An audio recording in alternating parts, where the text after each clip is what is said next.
ರಾಜ್ಯದಲ್ಲಿ ಜೆಡಿಎಸ್ ಮತ್ತು ಬಿಜೆಪಿ ಮೈತ್ರಿ ವಿಚಾರಕ್ಕೆ ಸಂಬಂಧಪಟ್ಟ ಹಾಗೆ ಆರ್ ಅಶೋಕ್ ಸ್ಫೋಟಕ ಹೇಳಿಕೆಯೊಂದನ್ನು ಕೊಟ್ಟಿದ್ದಾರೆ. ಜೆಡಿಎಸ್ ಬಿಜೆಪಿ ಮೈತ್ರಿಯಲ್ಲಿ ಯಾವುದೇ ತರಹದ ಗೊಂದಲವಿಲ್ಲ. ನಿಖಿಲ್ ಜೊತೆ ಮಾತನಾಡಿದ್ದೇನೆ, ಎಲ್ಲವೂ ಸರಿ ಇದೆ, ಯಾವ ಸಮಸ್ಯೆಯೂ ಇಲ್ಲ ಅಂತ ಹೇಳಿ ಆರ್ ಅಶೋಕ್ ಹೇಳಿದ್ದಾರೆ. ಮೈತ್ರಿ ಬಿಕ್ಕಟ್ಟು ರಾಜ್ಯ ರಾಜಕಾರಣದಲ್ಲಿ ಚರ್ಚೆಯ ಕಟ್ಟಕಡೆಯ. ನಿಖಿಲ್ ಜೊತೆ ಕಡೆಯದಾಗಿ ಮಾತನಾಡ್ತೀನಿ ಅಂತ ಹೇಳಿ ಕಳೆದ ಬಾರಿ ಹೇಳಿ.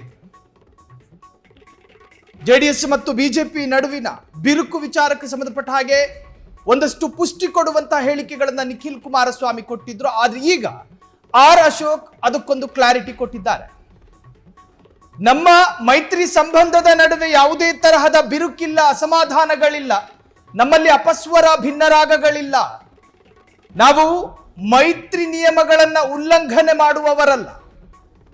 ಅವರ ಹೇಳಿಕೆಯ ಉದ್ದಕ್ಕೂ ಕೂಡ ಪ್ರತ್ಯೇಕ ಶಬ್ದಗಳಿತ್ತು. ನಾವು ಮೈತ್ರಿಯ ನಿಯಮಗಳನ್ನ ಉಲ್ಲಂಘನೆ ಮಾಡುವವರಲ್ಲ, ನಮ್ಮಲ್ಲಿ ಯಾವುದೇ ಕಾರಣಕ್ಕೂ ಭಿನ್ನ ರಾಗಗಳು ವ್ಯಕ್ತವಾಗೋದಿಲ್ಲ. ಅಂದ್ರೆ ಸಂಪೂರ್ಣವಾಗಿ ಮುಂದಿನ ಸ್ಥಳೀಯ ಸಂಸ್ಥೆಯ ಚುನಾವಣೆಯಲ್ಲೂ ಕೂಡ ಮೈತ್ರಿ ಸಂಬಂಧ ಮುಂದುವರಿಯೋ ಸಾಧ್ಯತೆಗಳಿದೆ ಅನ್ನುವಂತಹ ವಿಚಾರಕ್ಕೆ ಸಂಬಂಧಪಟ್ಟ ಹಾಗೆ ಹಿಂಟನ್ನು ಕೊಡ್ತಾ ಹೋದ್ರು.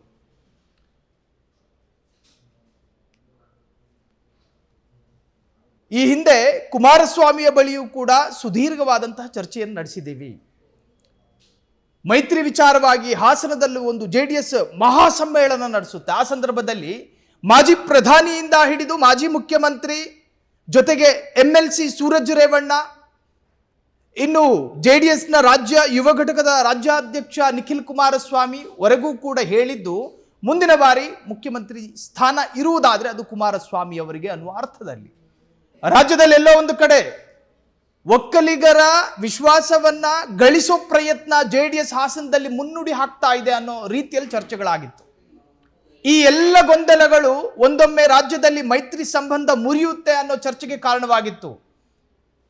ರಾಜ್ಯದಲ್ಲಿ ಸ್ಥಳೀಯ ಸಂಸ್ಥೆ ಚುನಾವಣೆ, ಅದರಲ್ಲೂ ಗ್ರೇಟರ್ ಬೆಂಗಳೂರು ಅಥಾರಿಟಿಯ ಎಲೆಕ್ಷನ್ ಬರುವಂತಹ ಸಂದರ್ಭದಲ್ಲಿ ಇಬ್ಬರು ಕೂಡ ಪ್ರತ್ಯೇಕವಾಗಿ ಸ್ಪರ್ಧೆಗೆ ಇಳಿತಾರೆ. ಜೆಡಿಎಸ್ ಕೂಡ ಪ್ರತ್ಯೇಕ ಸ್ಪರ್ಧೆ, ಬಿಜೆಪಿಯು ಕೂಡ ಪ್ರತ್ಯೇಕ ಸ್ಪರ್ಧೆ.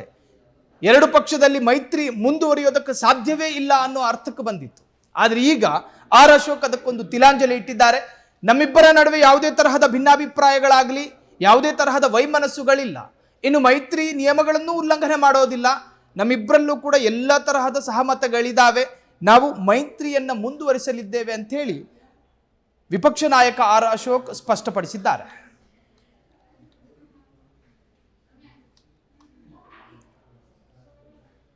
ಮಾತಾಡಿದ್ದೀನಿ, ಆದಷ್ಟು ಶೀಘ್ರವಾಗಿ ಅವ್ರ ಜೊತೆ ಮೀಟಿಂಗ್ ಮಾಡಿ ಸಣ್ಣ ಪುಟ್ಟ ಏನಾದರೂ ಸಮಸ್ಯೆಗಳಿದ್ದರೆ ಬಗೆಹರಿಸ್ಕೊಂತೀವಿ.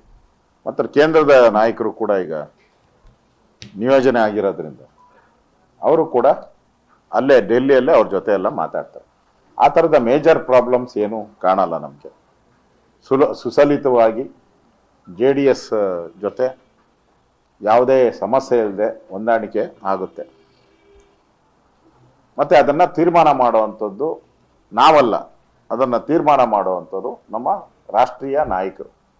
ಅವ್ರು ಏನು ತೀರ್ಮಾನ ಮಾಡ್ತಾರೋ ಹೊಂದಾಣಿಕೆ ಬಗ್ಗೆ, ಆಗಬೇಕು ಆಗಬಾರ್ದು ಅನ್ನೋದ್ರ ಬಗ್ಗೆ ಏನು ತೀರ್ಮಾನ ಮಾಡ್ತಾರೋ ದಟ್ ಈಸ್ ದ ಫೈನಲ್. ಆ ಸಭೆಯಲ್ಲಿ ದೇವೇಗೌಡರು ಇರ್ತಾರೆ, ಕುಮಾರಸ್ವಾಮಿ ಇರ್ತಾರೆ, ನಮ್ಮ ರಾಷ್ಟ್ರೀಯ ಅಧ್ಯಕ್ಷರು ಇರ್ತಾರೆ, ನಮ್ಮ ಸಂತೋಷ್ ಜಿ ಅವರು ಎಲ್ಲರೂ ಇದ್ದೇ ಇರ್ತಾರೆ. ಅಲ್ಲಿ ತೀರ್ಮಾನ ಆಗ್ತದೆ, ಅದನ್ನು ನಾವು ಪಾಲನೆಯನ್ನ ಮಾಡ್ತೀವಿ. ಮಾತುಕತೆ ನಡೀತಾ ಇದೆ. ನಮ್ಮ ಇನ್ಚಾರ್ಜ್ ಮೊನ್ನೆನೂ ಕೂಡ ಸುಮಾರು 2.5 ಗಂಟೆಗಳ ಕಾಲ ಅವ್ರ ಜೊತೆ ಮಾತಾಡಿದ್ದೀನಿ. ಅವರು ನಮ್ಮ ರಾಷ್ಟ್ರೀಯ ನಾಯಕರ ಜೊತೆ ಮಾತಾಡಿ ಆದಷ್ಟು ಶೀಘ್ರವಾಗಿ ಅದರ ಬಗ್ಗೆ ಒಂದು ಸ್ಪಷ್ಟ ನಿಲುವನ್ನು ಘೋಷಣೆ ಮಾಡ್ತಾರೆ. ಸದ್ಯಕ್ಕೆ ಆ ಥರದ್ದು ಯಾವುದೇ ರೀತಿ ಸಮಸ್ಯೆಗಳಿಲ್ಲ. ಹೊಂದಾಣಿಕೆ ಬಗ್ಗೆ ತೀರ್ಮಾನ ಕೇಂದ್ರದ ನಾಯಕರು ತೆಗೆದುಕೊಳ್ತಾರೆ. ಅವ್ರೇನು ತೆಗೆದುಕೊಳ್ತಾರೋ ಅದಕ್ಕೆ ಬದ್ಧ.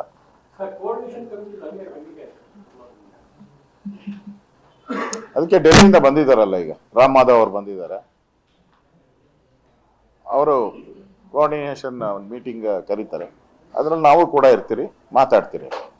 ಓಕೆ, ಧನ್ಯವಾದಗಳು. ನಾನು ನಿನ್ನೆನೂ ಕುಮಾರಸ್ವಾಮಿ ಅವರ ಜೊತೆ ಮಾತಾಡಿದ್ದೀನಿ. ಕ್ಷಣ ಕ್ಷಣದ ಸುದ್ದಿಗಳಿಗಾಗಿ ಫ್ರೀಡಂ ಟಿವಿ ಸಬ್ಸ್ಕ್ರೈಬ್ ಮಾಡಿ, ಲೈಕ್ ಮಾಡಿ ಹಾಗೂ ಫಾಲೋ ಮಾಡಿ. ಹೊಸ ಸುದ್ದಿಗಳ ನೋಟಿಫಿಕೇಶನ್ಗಾಗಿ ಬೆಲ್ ಐಕಾನ್ ಮೇಲೆ ಕ್ಲಿಕ್ ಮಾಡಿ.